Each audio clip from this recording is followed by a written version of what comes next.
Проект закона о декларировании доходов, расходов имущества и обязательств имущественного характера публичными служащими и депутатами принят народными избранниками в первом чтении. Представил законопроект руководитель рабочей группы Астамур Логуа. Цель данного закона – установление мер по противодействию коррупции и предупреждению необоснованного обогащения субъектами декларирования и членами их семей.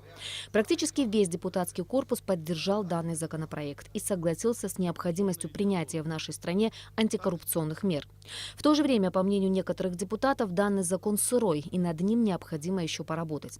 Илья Гунья заметил, что в проекте закона есть такие понятия, как госслужащий и чиновник, а закона о госслужбе в Абхазии до сих пор нет.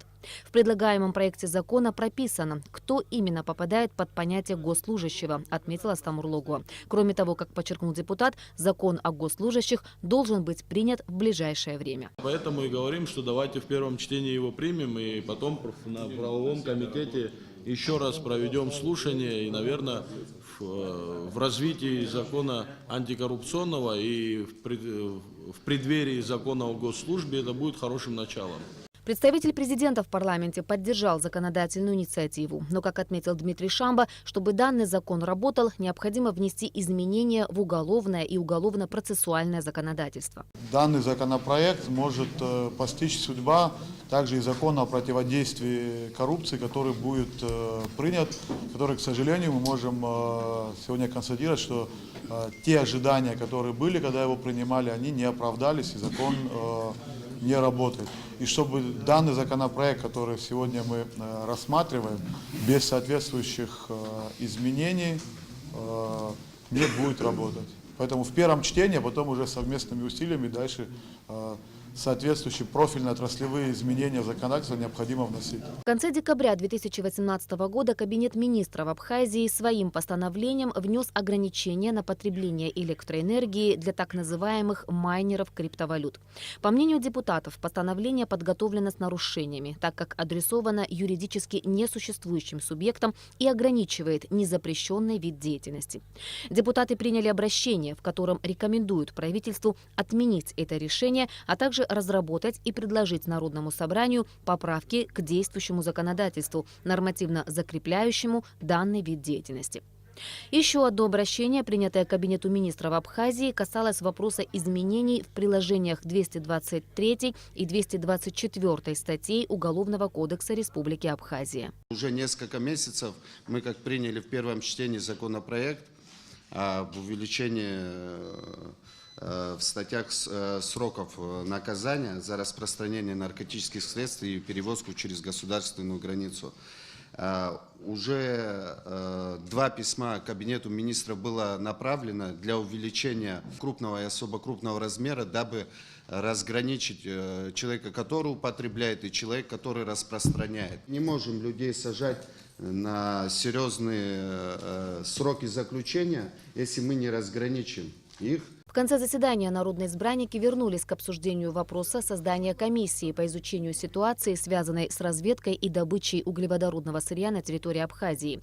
Сославшись на то, что в пятницу техника, отвечающая за подсчет голосов, работала с перебоями, депутат Алмаз Джапо обратился к спикеру с просьбой вновь вынести на голосование предложенный им на прошлом заседании сессии вариант проекта постановления. На заседании сессии парламента в пятницу на голосование были предложены 2 варианта проекта о создании комиссии, и большинство депутатов не согласились со 2-м пунктом постановления о приостановлении деятельности компании Апсны Ойл до результатов работы комиссии. И сейчас это предложение не нашло поддержки депутатов. У меня создается такое впечатление, что это настолько становится, знаете, такой игрой, как говорится, значит, между, не понять не могу, между отдельными группами, как говорится, депутатов. Давайте обсудим спокойно на комитете. Значит, во-первых, есть лицо государства тоже. Мы имеем главного, единственного партнера, представителя и так далее. Говорить сегодня одно, завтра менять другое, не зная по существу дела. Давайте, значит, соберите комитет, пожалуйста, еще раз обсудим, пригласим специалистов и поговорим. И в конце концов, есть, видимо, какое-то мнение со стороны, как говорится, руководства государства тоже. Слушайте, они ведут какие-то переговоры тоже. Мы все ставим значит, вопрос. Ну, давайте тогда, как бы, это не парламентская страна. Ну давайте как бы подойдем. Я, честно говоря, понять не могу. Понятно, что мы рекомендуем, как бы. Нашу рекомендацию могут в сторону отодвинуть. Давайте спокойно разберемся. И пускай все прекратят дивиденды из этого, извините меня, вот из этой нефти, уже пока ее не добыли, уже начинаются на этом спекуляции. На этот раз голосование не состоялось вообще. Как отметил руководитель Комитета по государственно-правовой политике Валерий Агарба, в соответствии с регламентом нельзя в течение одной сессии рассматривать один и тот же вопрос дважды. Оба проекта были поставлены, про них прошло голосование. Виновата техника или не виновата техника. Если здесь кто-то есть вопросы по этому вопросу, надо отправить на экспертизу и посмотреть. Но итоги голосования были утверждены. Сессия не закрыта, и новую повестку мы не формировали. В соответствии с регламентом наша сессия продолжает работу с пятницы до понедельника. Если новые есть проекты, потому что 2 проекта отклонены, хотя не требует регламент выносить это на комитет, потому что это не проект закона, а постановление.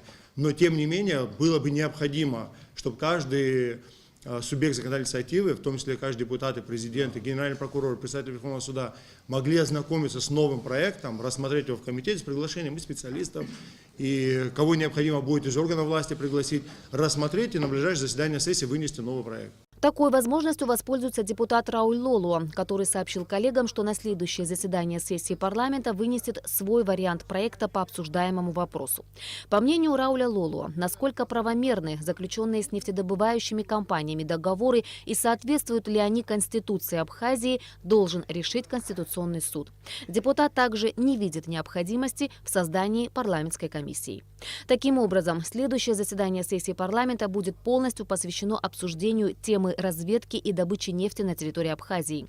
Будет создана комиссия или же народные избранники согласятся с мнением, что в этом нет необходимости, станет ясно уже в ближайшее время. Ирина Аршба, Артур Каландия, Степан Мартиросян, Абхазское телевидение.